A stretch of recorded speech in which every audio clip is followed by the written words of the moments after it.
Good morning. My name is Tanner with the Minnesota Cannabis College. Today we're speaking with Dr. John Thompson, founder and CEO of Extract Lab. Good morning, Dr. Thompson. Oh, good morning. How are you? Doing really well. How about yourself? Good, good.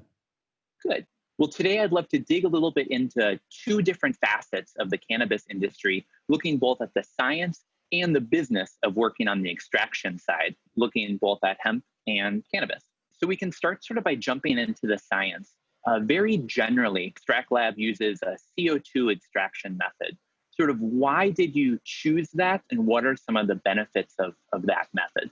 Oh, okay. Yeah, that's no problem. That's an easy question. Okay. So Extract Lab is basically a brand of United Science, okay?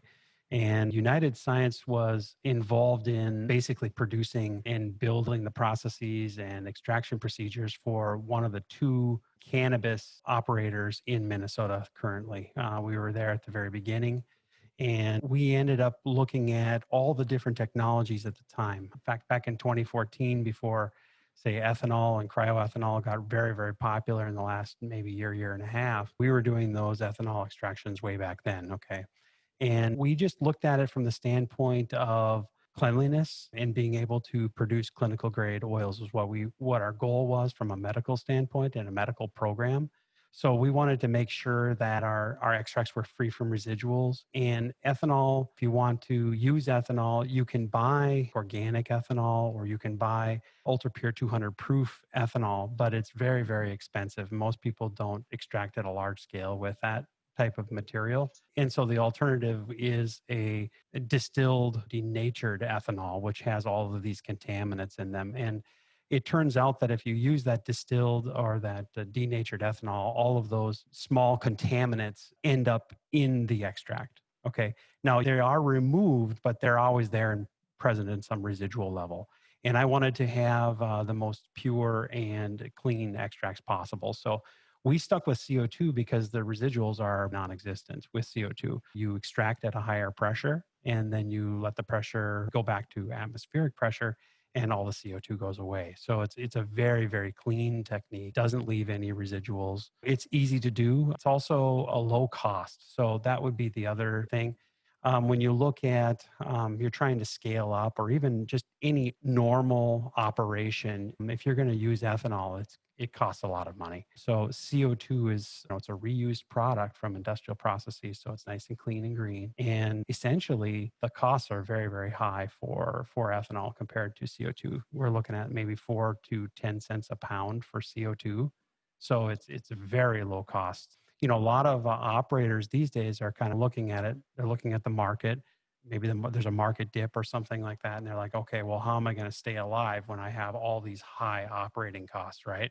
As compared to all these other operators out there that are running CO2, very low operating costs, and they're able to drive the prices down. So that's something from a competitive standpoint, CO2 kind of shines. So there's a lot of other different factors. We looked at all of them.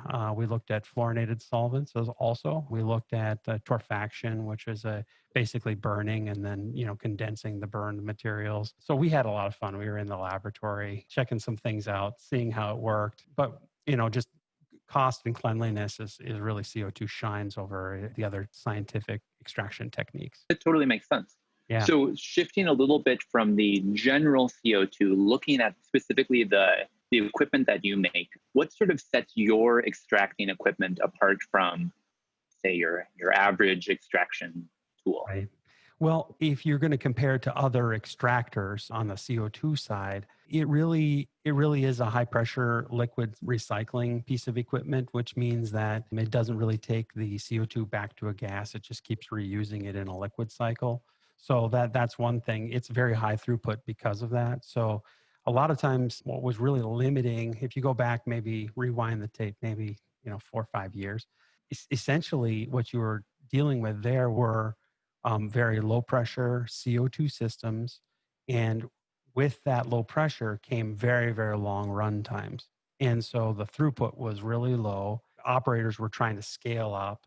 And they were also extremely energy intensive because they were really taking the CO2 back to a gas, recompressing it into a liquid, and then reusing it again and again. So Usually had large compressors, high maintenance costs, large rooms, lots of heat being generated in your building. Our innovation really was to kind of bypass all that just by keeping the CO2 in its liquid state. And basically, we got a lot faster than everybody. Our footprint went way down. So instead of having like 100 square foot to 200 square foot space, we got everything down to like 20 square feet. Very, very small. So probably the size of a large coffee table, I guess, in terms of its size.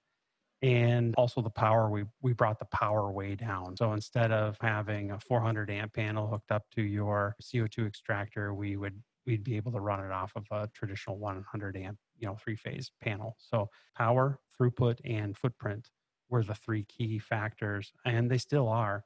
We've also added on a lot of bells and whistles to the piece of equipment as we've been evolving it. You can imagine that you're kind of taking your ride and you're making it better and better, right? Totally. Put your chrome on there or Mhm. check out your muffler, make it loud. Okay, whatever. That's what we've done with our machine. And so over time, we've evolved a whole bunch of features that are really customer noticeable. Some of them have to do with how you deal with data and data integrity. That's called like GMP, which is good Mhm. manufacturing practices. Some of it has to do with being able to track the batches and the lots going in, the users and the serial numbers of the equipment coming in, and attaching those all to the method, and then printing out the method or storing the method electronically. So those are some things that it just really add a lot of streamlining to the process if you're really looking at really tracking all your material the way that a lot of GMP manufacturers are required to do. So those are some of the things we've added in. Bag elevators, for example, would be one thing. Automation of getting the bags that we use to extract the weed in and out of the extractor really easily. We've also innovated into larger systems beyond our original system, which was basically a 5 liter system. Okay. And now Mhm. we're, at a 80 liters essentially.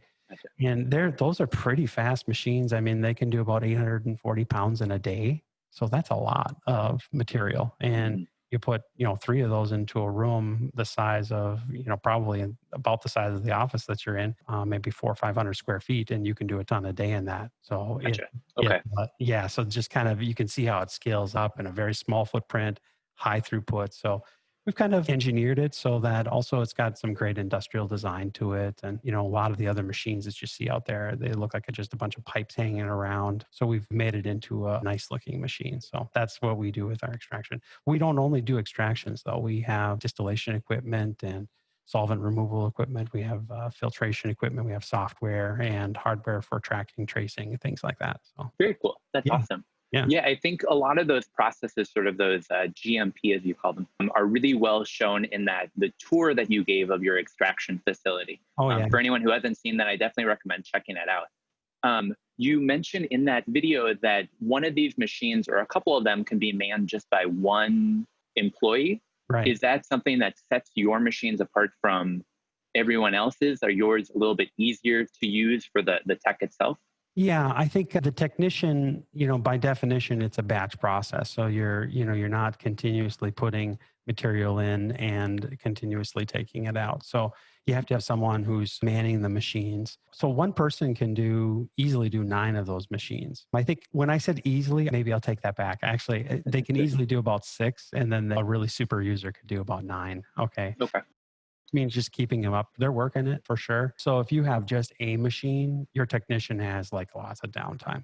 So they can be Okay. doing other things. They can be doing winterization processes, or they could do, distillation. You could have for example, on one side of the room, you could have a still there doing distillation. You could have extraction. You probably keep them going at the same time because a lot of those, processes have downtime in between them. Just someone to man them, look at what's happening there, look at all the parameters. The machines themselves are pretty easy to use from a user standpoint because they have alarms and alarm settings. There must be a couple dozen different sensors that we have on each of the respective systems that, you can set high and low limits to them and it'll trigger alarms. So if you want to keep your process in control or you want to alert the operator that, hey, there's something that's going offline here, it'll just either sound an alarm or maybe the light tower will turn red or something like that. A lot of those are user settables and they're baked into the method. So the method is controlled. You don't want to have like an operator like changing the method on the fly, like Mhm. Makes A sense. lot of these, like chemists, for example, they always want to experiment with things. Problem with that, of course, is that they end up changing the method all the time. They're just trying to tweak it, try to hone their craft a little bit. From a manufacturing standpoint, you want that method to stay the same all the time. And so usually you want to get the chemist out of the room and put someone in there who can follow instructions. So yeah, chemists don't follow instructions that well unless they're organic chemists, and then they follow recipes. So Gotcha. Okay. yeah. So one thing that you touched on in the video and you sort of touched on briefly is that you grind the material and then it sort of goes directly into the machine. There's not really a freezing of the plant material. Right. I know that some extractors freeze the material ahead of time and some don't. Right. Is there a specific reason you opt not to in your workflow? Or Well, you certainly can freeze. I mean, a lot of people pre-freeze their material or bring it down. The powder itself doesn't have a lot of heat capacity. So, but what they're doing is they're just cooling it down. So if they want to do a cold extraction, that you're not adding a warm substance to the cold ethanol or whatever, or they don't want to add a warm substance to some cold CO2, for example. So all they're doing is they're using the watts, the cooling capacity of the freezer instead of the cooling capacity of the liquid.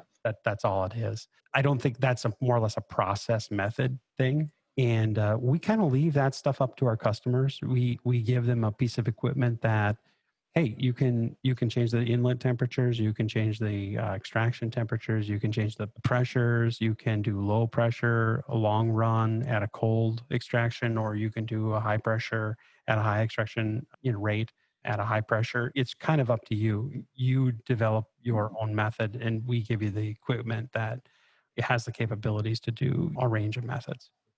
that makes sense. That definitely makes sense. Right. So I guess the last question I have sort of about the science or the technology itself is, as we see the industry mature, you touched on how 5 years ago the technology is vastly different than what we see today. Is there anything sort of coming down the pipe that is going to revolutionize how we extract or sort of change the actual day-to-day business of running an extraction lab? Right. Well, if you take a look at what an extraction method is, it really involves different types of solvents. It involves temperatures and pressures, and sometimes it involves equipment, how to get the energy into the system and how to get the energy out of the system. Those are what you're looking at, and how to maintain those over time. So if you take all of those and you put all the different types of them together and you jiggle them all up, and you calculate the number of permutations, it's an astronomical number of permutations that could possibly come out of this set of variables. Okay. And I think that depending on the assumptions, I mean, we're talking about 300,000 different permutations. So my point there is that there's always going to be professors coming up with the new thing. Okay. And they're going to publish on it. And the level of ADD in our industry is such that, people will go after it. They'll look at it. It's wow, that's really great. It'll be a buzz for a while. And then they end up going back to less novel, lower cost, more proven extraction strategies. So a good example of that, in my view, is the use of fluorinated solvents for extraction. That was a big deal maybe a year and a half ago, 2 years ago, something like that people were using perfluorinated liquids. Well, we're in Minnesota. We know about perfluorinated liquids. You don't want them. I mean, they're in our groundwater, right? And because of okay. And there's Superfund sites all across the United States with perfluorinated octanoic acid. You've heard that in the news, right? And you have that in your body. It bioaccumulates and it's very, very hard. It never breaks down. So do you really want to put that and use that in an extraction as an extraction solvent? But a lot of people were going down that bandwagon. And one of the other things is that you can't hardly measure the fluorinated solvent, right? So you never could see if there was a residual in there. And there's so many different branched fluorinated solvents that you couldn't see it anyway. So it's like, oh, this is pure, but it's not. Okay, Gotcha. So all you'd have to do is hand it over to EPA or a 3M chemist, and they would tell you, oh yeah, this has got all kinds of janky perfluorinated. Gotcha. Okay. And they get into your bottom, they bioaccumulate, and they're endocrine disruptors. We know that. Okay, so my point there is that there's going to be, certainly the future of extraction is professorial types producing methods that are quote unquote novel, that are one of the 300,000 different permutations, and then they create a company on it or something like that.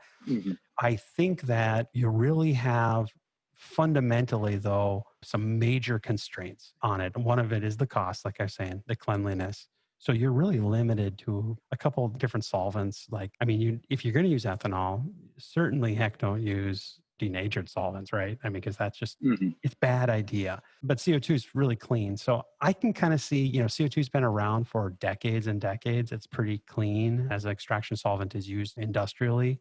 So I don't see a lot of innovation there actually, because how can you compete with 4 cents a pound? Very Mhm. difficult. Yeah. Okay, so if something is really, really good and it's clean, why innovate there? There's other places to innovate, in my view.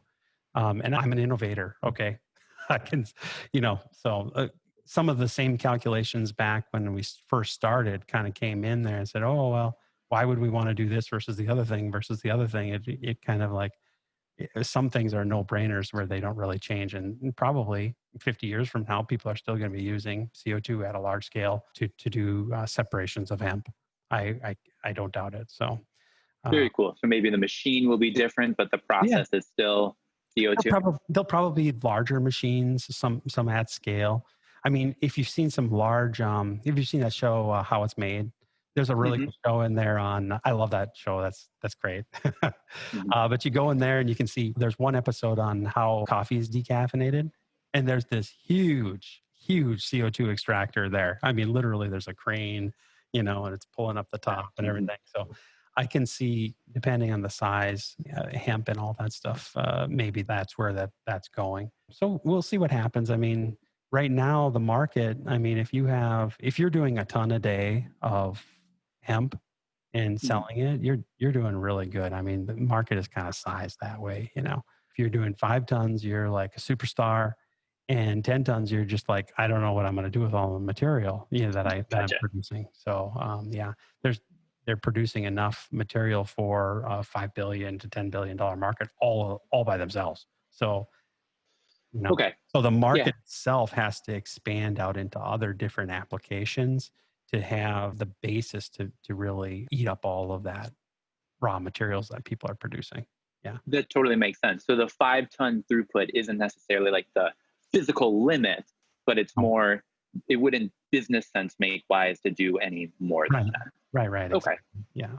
Right. I mean, Okay. at the current level. And I think that, so there are people right now who are building these plants, but they have other business plans that are going to not only take the existing market, but also expand it out with their product lines. You see, so I might want to have a dedicated plant. Suppose I'm going to come up with a Rockstar beverage or something like that. And I'm going to Hmm. brand it my own brand. I'm going to take it out and then I'm going to build up this big energy drink company that incorporates hemp into it and sell it off to Coca-Cola.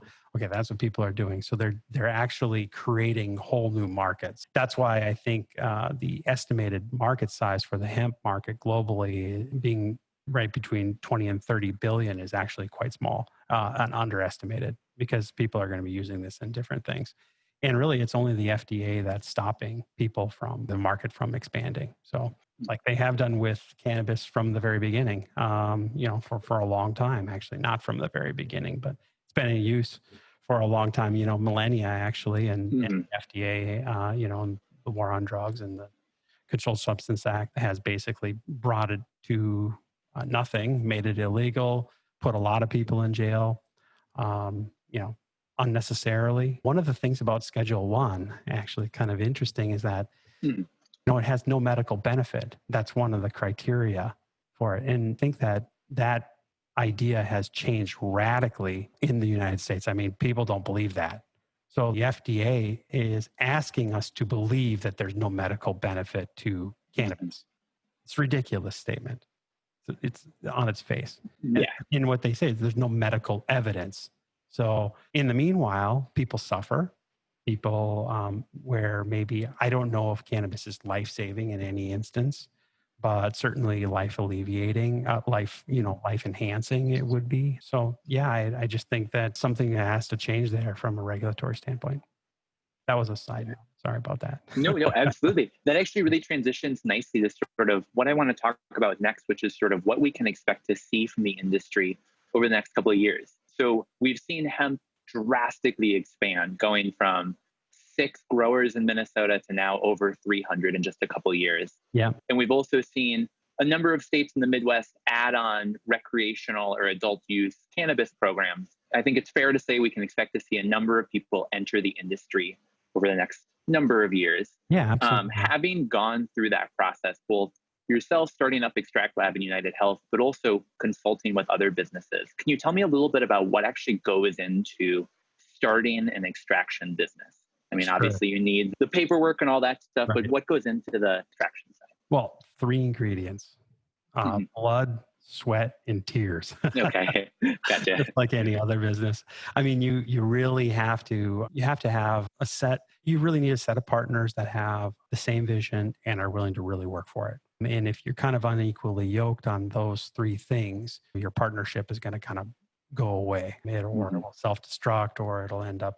So a lot of people, when they start a business, they're looking for, okay, well, who's my partner going to be? Okay, that's a very strategic question. If you need any partners at all, my number one advice actually is basically, if you have the vision and you're willing to work for it, don't bring in a bunch of minor partners, because they're not going to be contributing the way you're contributing. Are they going to be spending weekends? Are they going to be spending nights? Do they want to run the businesses in autopilot and just collect a check at the end of the day? A lot of that will happen, and you don't want those people involved in a startup business, essentially. So I think what you want is, if you do take on a partner, you want them to be just as dedicated and a one mind as you. You know what I mean? That'd be the first thing when you're starting up. Make sure it's started up from the correct standpoint with the right papers, and that there's a good understanding right at the very beginning if you do take on a partner. The other thing would be, once you start up, you get your hemp license, you're going to have to get a building of some sort. So that's kind of the second step. And you're going to have to create a business plan.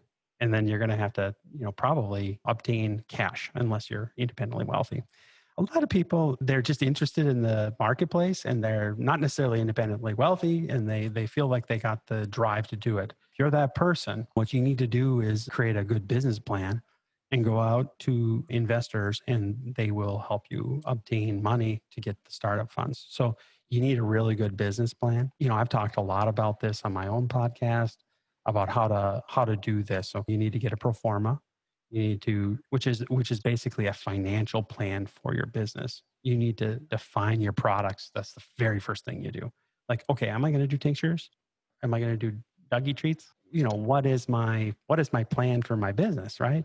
So, and what am I going to produce? As soon as you know what you're going to produce, you're going to want to say, okay, now reduce it to one or two things, okay, maximum, or reduce it to one thing with some very highly related other items.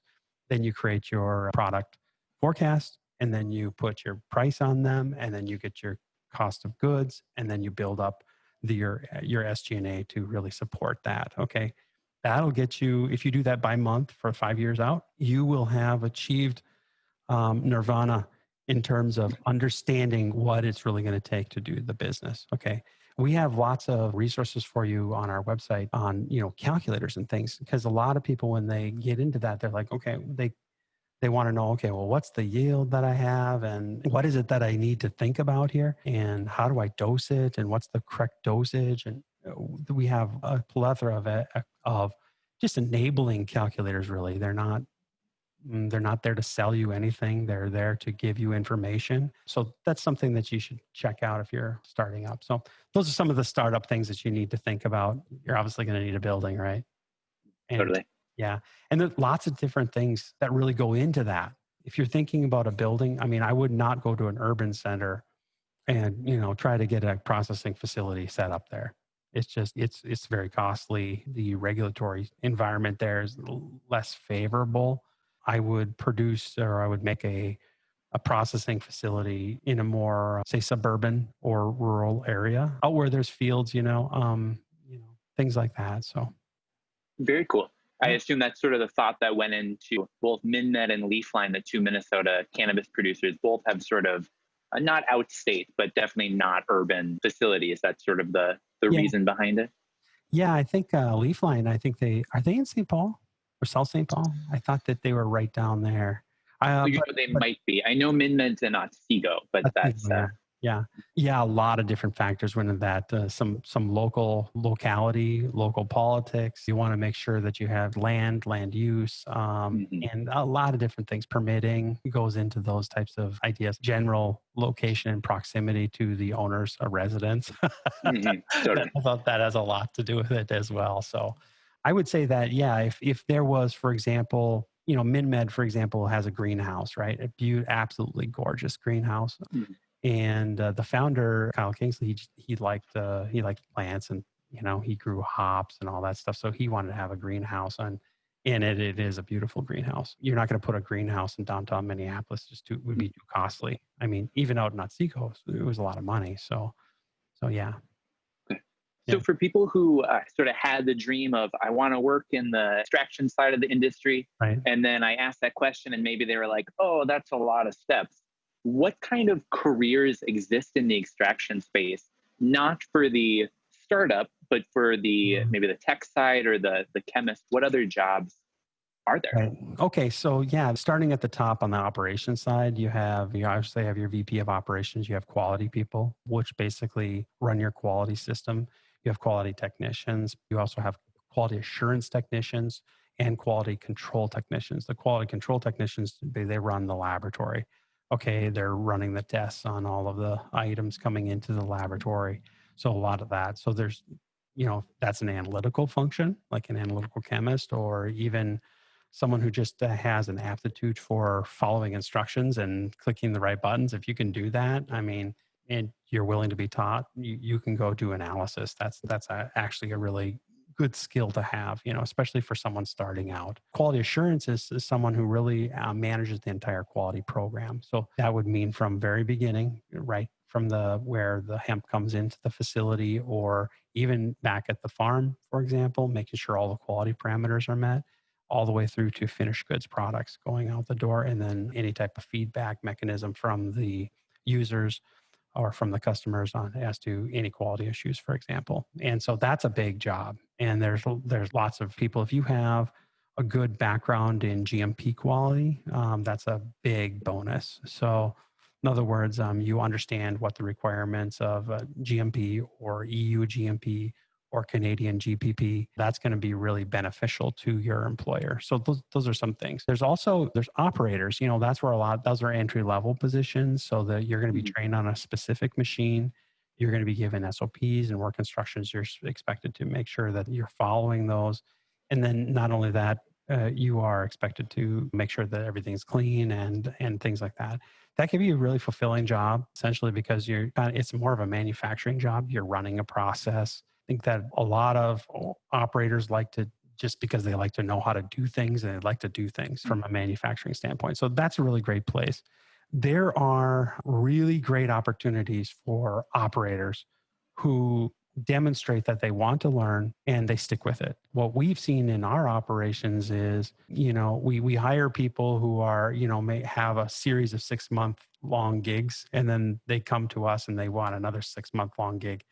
Or if they've had like 3 1-year jobs all in a row, very hard. We've decided to stop kind of hiring those. It's just Mhm. because they have too much churn in their background. And what happens is they get bored after 6 months of doing something, and then they say goodbye. So why should we put all that time and effort into training someone and then they say goodbye? So we're kind of being more selective on that, looking for people with, more longevity of experience. But if you have that longevity of experience and you want to stick with it, there are tremendous opportunities in every operation that a operator would want to start on.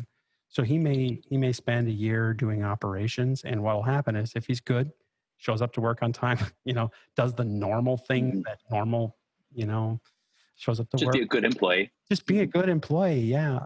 Basically, what's going to happen is the opportunities are going to shift. You're going to go to another operation, and then you're going to go to another operation. Then probably going to be involved in R&D. There's formulations for you to be involved in. You can get cross-trained on laboratory and quality.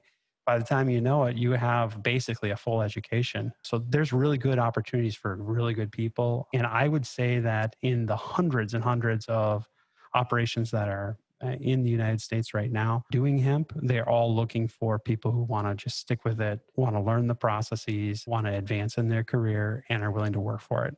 And the last part is really the hard part, because, Mhm.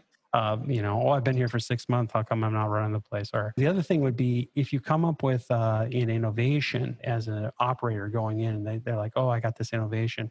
You need to be reminded or just keep in the back of your mind that a lot of times things have been tried a lot in the past, and there's reasons why things are the way they are. And if you want to go in and you want to bring your creative energy into it and create an R&D program, okay, that's not what you're hired to do as an operator, okay? And you may bring it up. There's always like every operation has like an idea box, So Mhm.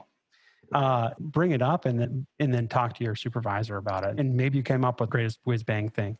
But I know, in my experience, a lot of the operators, they are extremely enamored with their own ideas. And from a scientific standpoint, they're just not going to work. Or we've been down that road and it just didn't work, okay, a long, long time ago. So good on ya that you thought of it. But okay, this is why we're doing what we're doing. So Mhm. the other aspect of this is obviously marketing side. So any operation that's producing either bulk or widgets or materials, CPGs is what we call them, consumer products good. Mhm. You're going to have a good marketing and sales team. So actually, the sales side is actually a really great way that someone can entry in.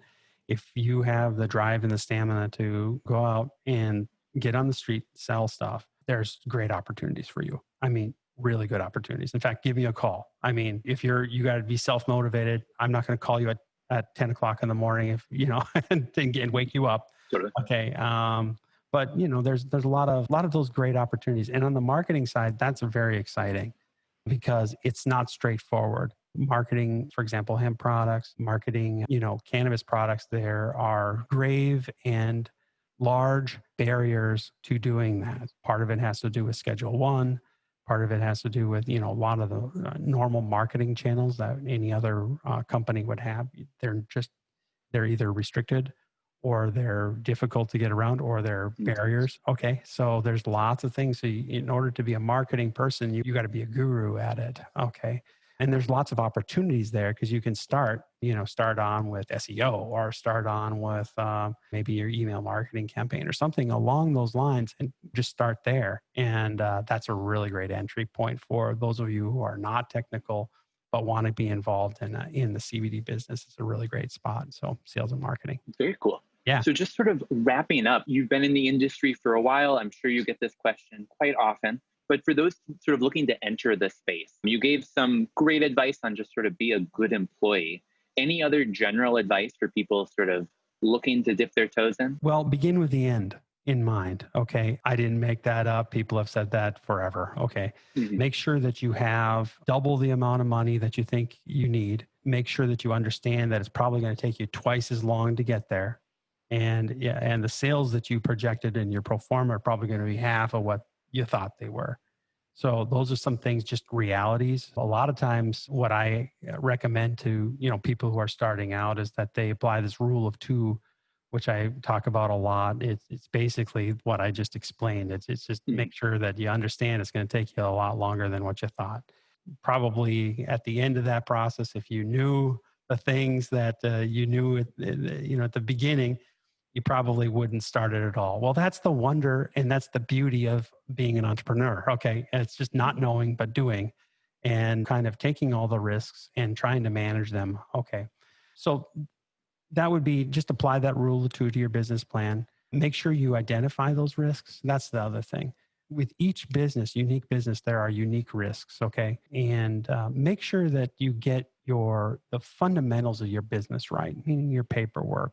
Make sure that you have the right partners. If you don't do that, a lot of people start out and they get to 2 years down the line and they're like, okay, well, this isn't going to work. Well, I just got 2 years of my life put in this. Okay. Mhm. So there's only one option. There's two options. Either you shut it down or you litigate, and both options are horrible. So you want to make sure that you're starting out on the right foot. You need a lawyer, and you don't go to online and type in free Mhm. businessdocs.com and think that that's going to be okay for you because it's not. Spend $4,000 or $5,000 on your founding documentation. It's worth it. Don't try to cheapen it out. The only exception to that is if you're a sole proprietor. You're the only person, you can kind of get away with a lot more than if you have partners. But if you have partners, you better paper up. So those are some of my general pieces of advice. Lots of skeletons in the closet there. Totally, Yeah. totally. Lots of experience. Yeah. That's great. So for those looking to learn more about you, United Health Yeah. Extract Lab, where should they go? Well, you can go to extractlab.com, extrakt lab.com. That's our main brand. We have all of our equipment on there. I would encourage you to listen to our podcasts. We do those every Thursday at noon. We talk about every conceivable subject imaginable. So related to hemp and hemp processing and cannabis processing. So go ahead and check that out. We also have lots of resources, white papers, guides, so you can go ahead and download guides and understand. And then, of course, call us. I mean, if you are thinking about trying to understand if a business would be right for you, you can always call us. We'll spend 15 minutes, 20 minutes with you kind of discussing it. And we can point you to some, here's your pro forma calculator, here's your yields calculator, stuff like that, just to make it easier for you. And then you come back to us and we can help you pick the right equipment and the right time and all that stuff. So we're here as a resource for you. So perfect. Yeah. Awesome. Well, Dr. Thompson, thank you again so much for chatting with us today. Okay. Yeah. Thank you. Thank you for taking the time. Good rest of your day. Yeah. Take care. Bye-bye. Bye.